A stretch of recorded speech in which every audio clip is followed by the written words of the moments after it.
வெட்கம் சூழ்ந்திருக்கின்ற வேலை, துக்கம் உங்கள் வாழ்க்கையை ஆட்டி படைக்கின்ற வேலை.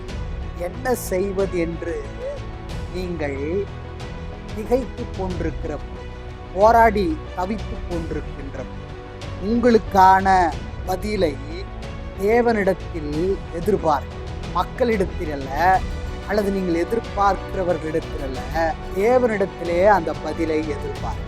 ஏசாயா தீர்க்க தரிசன புத்தகத்தில் 61வது வசனம், 61வது அதிகாரம் 7ஆம் வசனத்திலே இப்படியாக சொல்லுகிறது: உங்கள் வெட்கத்திற்கு பதிலாக இரண்டத்தனையான பலனை நான் உங்களுக்கு கொடுப்பேன்.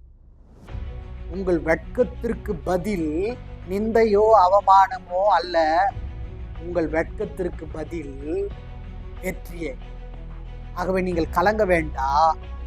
உங்கள் வெட்கத்திற்கு பதில் தேவன் உங்களுக்கு அற்புதமான அதிசயமான காரியங்களை செய்து உங்கள் வெட்கத்தை எல்லாம் மாற்றி அமைப்பார். கர்த்தர் உங்களை ஆசீர்வதிப்பார்.